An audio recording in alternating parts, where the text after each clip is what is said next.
कश्मीरी बहुत अरसा से पिसते आ रहे हैं और हमें बेवकूफ बनाया जा रहा है, लेकिन अब कश्मीरी अपने हकूकों को पहचान चुके हैं।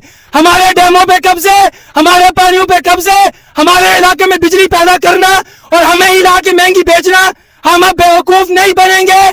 हम कश्मीरी इस दफा इनको मिले हैं, इन्होंने सोचा था कि हम जाएंगे और उनको बिठाएंगे, लेकिन हम कश्मीरी इनके सामने कोई गिरा साबित हुए हैं और इनको बता दिया है कि कश्मीरियों से पंगा लेना कोई आसान काम नहीं है। इन्होंने रास्ते बंद किए हैं, इन्होंने फौजें लगाई हैं, इन्होंने यहाँ से फौजें मंगवाई हैं, लेकिन ये हमारे उन काफिलों को रोक नहीं सके, ना ये रोक सकते हैं और ना ये कभी रोक सकेंगे। यह तमाम जो नेशनल इलेक्शन कमेटी का चार्टर ऑफ डिमांड है, ये हमारा हक है, ये कोई हम पे एहसान नहीं करेंगे।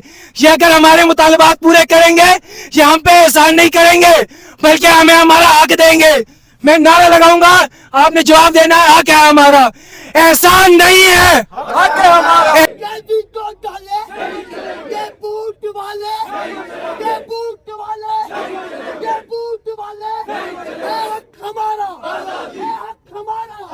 तू कैसे देगा? तेरा बाप भी देगा, तेरा बाप भी देगा। छीन करेंगे, हम छीन करेंगे, हमारा।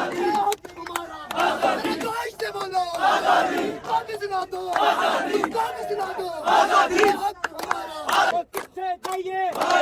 वो खागे कुत्ते और रगे भूखे, वो खागे कुत्ते और रगे भूखे, बढ़िया बढ़िया वो कारा वाले, आटा महंगा, क्यों महंगा, खाना महंगा, इलाज कोई नहीं, तालीम कोई नहीं, कितने चाहिए, किन्नू खाइए, कोई नहीं पूछता, किन्नू खाइए, और लुट के खा गए कुत्ते और रह गए भूखे, बढ़िया बढ़िया वो कारा वाले, बच्चे बच्चे बच्चा वाले, बच्चे बच्चे बच्चा वाले, वो खा गए कुत्ते और रह गए भूखे, आटा महंगा, बिजली महंगी, कोई नहीं पूछता, कितने चाहिए, किन्नू भी खाइए, और लुट के खा गए, और लुट के खा गए,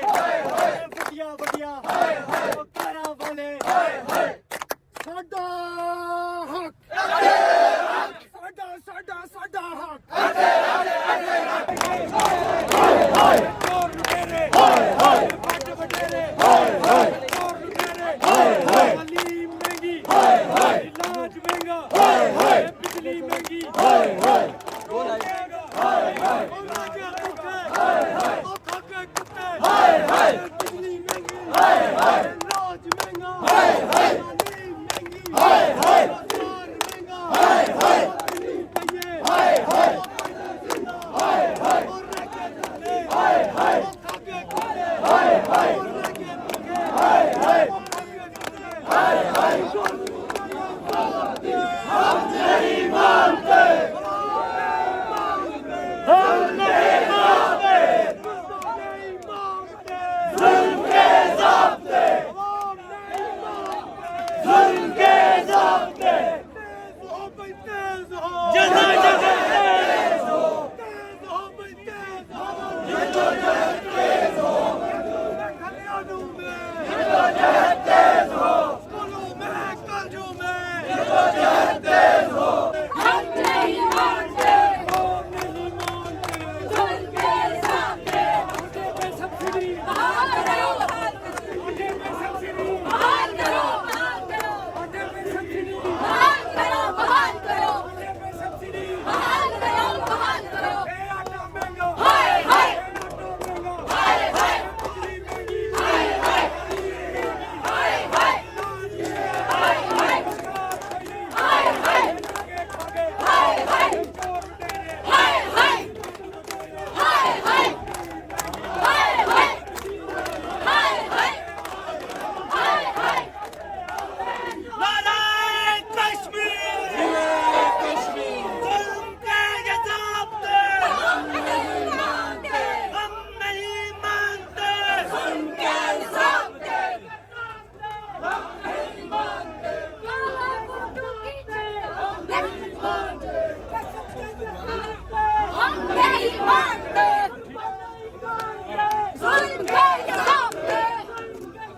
भाई